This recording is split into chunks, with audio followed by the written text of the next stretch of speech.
bad habits take a long time to build. So removing them is going to take some time too. So, when it comes to, starting the journey, it's about those small little behavior change steps. What if the secret to handling stress wasn't to tough it out, but to take a walk with a friend? On today's episode, I'm talking to Dr. Eli Puterman, a UBC researcher and counselor who studies the interplay between stress, aging, and exercise, and Tim Kelly, head of fitness experience for Club 16 Trevor Linden Fitness, whose 20-year career has focused on people taking that first step into the gym. We're getting the why from the lab and the how from the real world. This is the Don't Change Much podcast. Gentlemen, I think this whole conversation is going to be about easy changes. The whole name of this is Don't Change Much, and I know that's kind of what you guys are all about. We're going to break down some of the excuses and show the true power of what Don't Change Much really means. Let's get your backgrounds first. Tim, what drives you as a personal trainer? How did you get into that? Sure. It's funny because I didn't really grow up with a sports background. I discovered fitness later in life. Like so many people who start their journey a little bit later, I was, in my mid-20s and, the bad lifestyle and poor diet, you can get away with it when you're younger, but all of a sudden you hit a certain age and it doesn't really work that much for you. So I hit that point where I didn't look good, I didn't feel good, and knew it was time for change. So, going on the, on the top of what we're talking about today was just start small.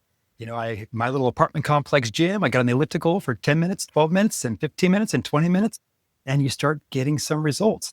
And once you get that taste of success, you just want more and more and more. So that's just kind of where it all started, was just hitting that point to where I realized I had to do something because I couldn't get away with genetics anymore.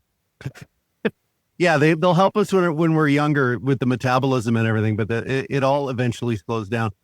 Eli, you started out as an MD and then you made the move to health psychology. What was that about? So I'm not an MD. Sorry, I have to correct that. Okay, you went into that path and then changed, right? Yes, I did go into that path. I had a family. How I was raised, it was like, become a doctor, make your immigrant parents proud.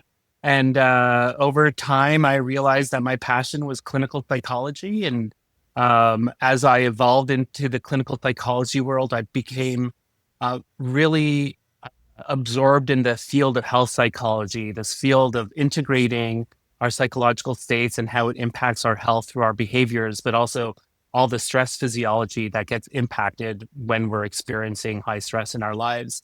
But the passion for me became really in my research area was, so what can we do about it? And it became this investigation that has proceeded over years to really determine how exercise can support people when they're undergoing high stress to reverse the mental and the physical damage that stress has on our body.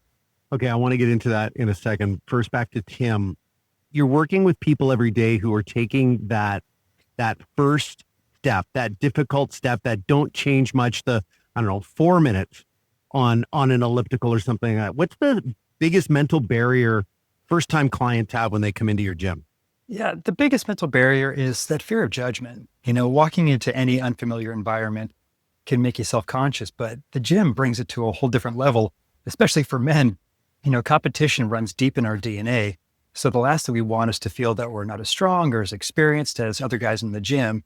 So this fear can block someone from, even joining the gym or asking a staff member for help, or even worse, doing an exercise they're not prepared for and end up getting hurt. What they don't know is that most experienced gym goers are really happy to see new members starting their journey. They remember what it was like at the beginning for them and how much their life has improved since. Nothing makes me happier than seeing, an experienced member offering advice and encouragement to someone new. And something people don't think about is, the guys who are, dropping weights and staring at themselves in the mirror, those are the ones who tend to get more eye rolls than the person who might be brand new in the gym. Right. So what do you see? What's the change that you see over a client who might arrive stressed out? They didn't really want to do an appointment, but it was in the calendar. So they've gone, and then 35, 45 minutes later, what's the change that you see in people through just that bit of exercise? Yeah. And that's the beautiful thing. One of the main reasons people will hire a trainer or, a fitness coach is for accountability, because we all have those days, we're tired from work and last thing is like, you had a rough day. You're like, oh, no, I got to go to the gym. But, you have the appointment, it's scheduled, you don't want to let your trainer down, you paid for it. So when you get there, you get warmed up and then you start, getting those little dopamine hits of like getting out of your work day, out of your stress day. You're changing into, you're doing something good for you. You're getting a good sweat. You're getting endorphins going. And like you said, 35, 40 minutes in, it's like you forget all about how you were going to skip today. And you just start really feeling good and just feeling good about yourself because you got over that mental barrier of saying, I'm just going to skip it. And you showed up. And so the physical part is great. But the mental part from just showing up and accomplishing that goal, goes 10 times over the actual physical response. Okay, so Eli, science us on what he just said, because this is something that you've studied about how cells are affected by stress and how we can repair them by exercise. When I'm stressed out, I have a whole physiological response. Our sympathetic nervous system is activated. Our cortisol is released. We have all these physiological chemicals that are released throughout our whole body that make us sluggish over time, fatigued. It really wears down our mental health and wears down our physical health and wears down our organ. And, when I'm stressed out and I eat unhealthy foods, I end up putting fat in different areas of the body than if I'm not stressed out and I eat unhealthy food. So there's so much that happens physiologically when we are stressed out. And what I have found in my research is that physical activity, which is a stressor, what it does is it trains the body to respond with your sympathetic nervous system, but learn how to recover from it. And there's a lot of research showing that physical activity can help train the body to have a new response system to stress as they undergo future stressors in their everyday lives. My research really tries to unpack in very high stress populations, how can we get people going at first, kind of similar to what, Tim is talking about, those people in their first few sessions, what are they experiencing and how can we support them to overcome some of those barriers to then be physically active more regularly and stick with it to start seeing those mental improvements and physical improvements as well. Okay, maybe you guys can help me out on my things because I'm streaky both ways. I can go, I've got the Peloton, so it's got streaks, 5-day streak, 8-day streak. It puts it on the calendar. I can see how much I'm doing it. And it's just as easy for me to go 1 month off it as it is 1 month on it. Now, Eli, when you were talking about these chemicals when we have stress and they make us sluggish, what can we do other than just get on it that first time and maybe it's only 10 minutes instead of 20 or a half hour? What can we do to stop that momentum? Yeah. So, one thing that I've learned in my research, and Tim could maybe completely disagree with me, and I'm completely okay with this. But one thing I've learned in my research and in my practice is that I love the idea theoretically of like 8-day streaks, go for it for 8 days straight. But imagine missing 1 day and the failure that the person feels from that 1 day. And then they're like, well, what's the point? I was doing an 8-day streak. Why am I doing the other 6 days? I already failed. And I think that it's really important to have very realistic goals, to set them in a healthy way where it's not all of a sudden after not exercising for 10 years to think that you're going to be in the gym 6 days a week. There's a 1 out of every 100 people who's like, can do that. But most people need to start slowly, need to have small changes. Like you're saying, don't change much.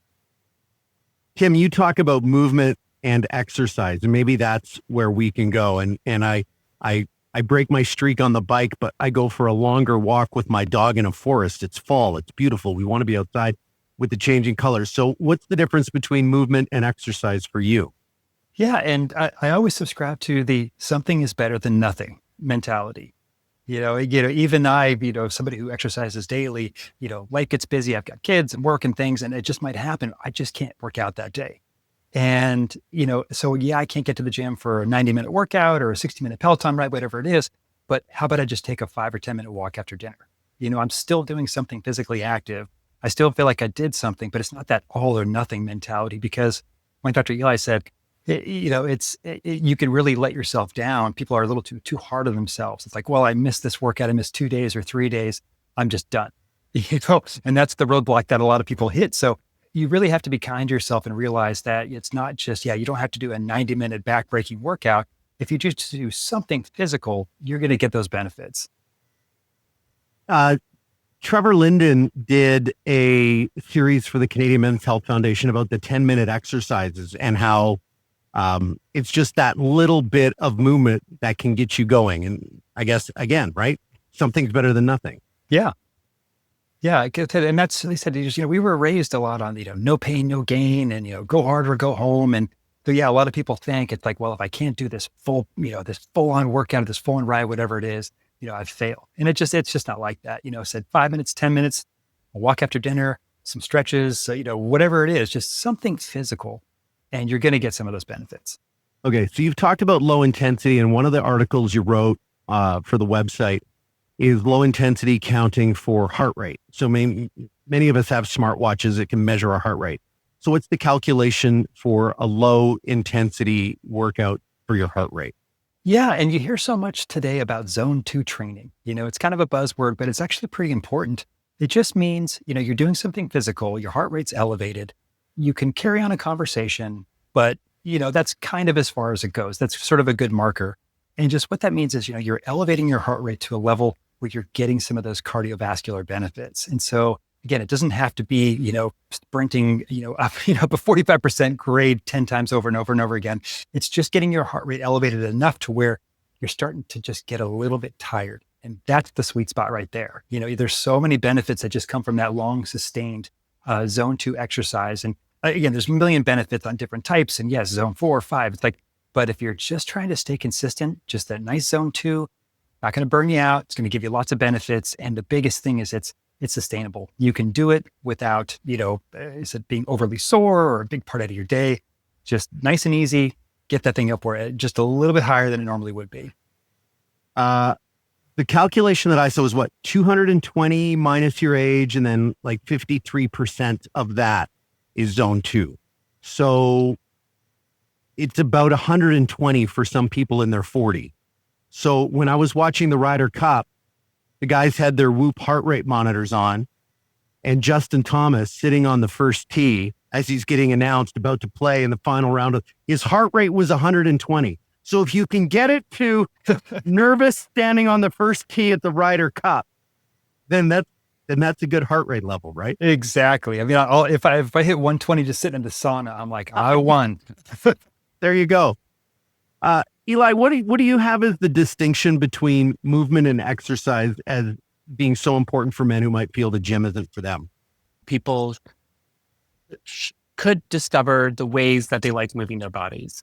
I think I have been calling it movement for several years. So I'm happy to hear Tim, being at Club 16 also called it movement. That makes me really excited because I think, I had a dog. He just recently passed.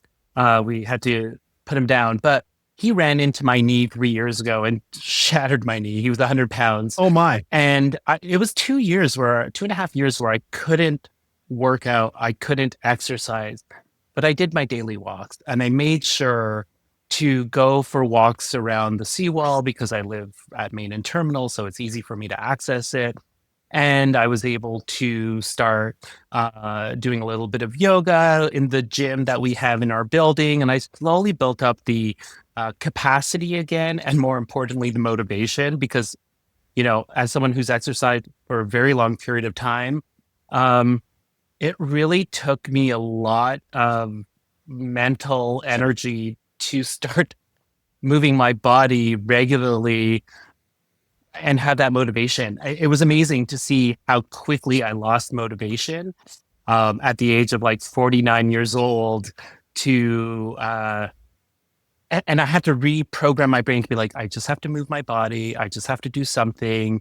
I might not be able to do the runs anymore. I might not be able to do the kind of exercise that I'm so used to, but moving my body and using that configuration in my brain helped me surpass my own difficulties in reigniting my capacity or my motivation to exercise. You had did you have an issue about going to gyms? Did you find them intimidating? I have always found men's spaces intimidating. I am a gay man. I have never felt very comfortable in those spaces. I also don't feel very comfortable in gay male spaces. I'm just like, I like my time alone. So, Hang out. and so I've always been uncomfortable in these like larger spaces where fitness and movement was like, and showing off your body is important. And I think it's when I lived in San Francisco for my postdoc and I went to the gym across the street and it was mostly elderly people. And that's when I became very comfortable with using equipment in front of other people. And I really fell in love with it. I fell in love with running on treadmills. And also in San Francisco, there were hills and it's always nice weather. I was outside doing long 10 to 15 mile runs. And the gym is something I got really passionate about. And part of it was I shifted in my head from it's about my body size and my looks of my body to my mental health and my physical health. It became like no longer about looking good, even though I was looking good because I was working out a lot. It became less about that and more about, this is about sustaining into my 80s so that the amount of time I have before I die with disease is shorter. There's one of the books that I'm reading by Dr. Howard Luck. It's called Longevity. Yeah. And he doesn't talk about a lifespan. He talks about a health span. My father-in-law lived until his mid-80s, but the last 4 years after he had an accident were bedridden and he wasn't doing very much. So mid-80s for his lifespan, his health span was his late 70s, right? So we want to be able to be healthier longer. So as our lifespan increase, we can be active and actually enjoy it, right? Yeah. And that's exactly what I talk about in my first lecture of my undergrad class. That differentiates between health span and lifespan. So I love that you're using that. Yeah. Okay, what do you see at Club 16, Tim, about these intimidating spaces that Eli was talking about? How do you make it welcoming for people? Is it a bunch of seniors working out in the front windows? Yeah, and that's the nice thing. That's the nice thing about where we have the low price, high value business model. And the nice thing about that is it means we cater to everybody. So it's not, we have power lifters, but it's not a powerlifting gym. We have bodybuilders, but it's not a bodybuilding gym. It's that fitness for everybody, value that we really hold dear.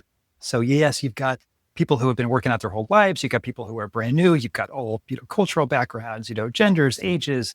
Every club has a separate She's Fit section. So if you are a female and you want to be in the female only section, there's a space for you too. So it's just fitness for everybody. And that's something that even during the interview process, because I had come from working in different commercial gyms, different backgrounds. And I thought, all these commercial gyms are all kind of the same. And I remember them telling me about just the environment that they want to create and how they want to make everybody feel comfortable, because, fitness is such a highly competitive industry as well. So if you're only catering to one specific type of person, and if you have a staff that's making people feel like they're not as fit as other people, it's just a recipe for disaster. So, really building places where everybody feels that they can go to get fit, because the beautiful thing now is it's not just bodybuilders. It's everybody wants to get fit. I mean, our fastest rising demographic is our retired people. Mm. And it's wonderful because, when I was young, people retired and they thought, great, now I can relax. Now I'm retiring and I want to enjoy my life, which means I got to get moving. I got to stay strong because I'm slowing down. I'm losing muscle. I'm losing mobility. And if I don't stay on top of it, like you said, there's fitness age and there's actual age. They're two very different things. We've got people in our gyms who are in their 70s and 80s who are just monsters. They're awesome. It's said they look 20 years younger than they actually are. And it's because they've really put the time in to keeping themselves fit and keeping themselves strong. One of my favorite members out in our Coquitlam Club, he talked about his bucket list holiday was going to the Yukon, dipping his toes in the Arctic, doing this whole thing. And so they went on a tour. And, it's mostly for retired people. So lots of people have canes and walkers and they're overweight and they're kind of humbling off the bus and stuff like that. And he and his wife, they're running around and they're in nature and they're enjoying the holiday versus just being a passenger on it. And I think of that story and I think of, you're really going to be able to enjoy your life, especially in the older years, because we really want to just keep our freedom. Like you said, your father-in-law was bedridden. Yeah. You're taking your freedom away from you, and obviously like you're living, but you're not really living. So investing the time in your health and doing it as long as you can is going to give you that longevity. It's something else you said, Eli, about how you feel versus how you look became more important. That's motivating me to get my streak back going again. And that is really what it's about. It's how you feel, and the look is going to come, and we're not all going to be swimsuit models, and our bodies are built different ways, and the fat's going to move around in different spots, but your head can be so fit, and nobody can really ever see that, but you can feel it. Yes. Yeah. And the science is behind that. The science shows that even a single bout of exercise, the different types of hormones, neural chemicals that are activated. Tim has mentioned dopamine. He's mentioned the endorphins, but there's also endocannabinoids.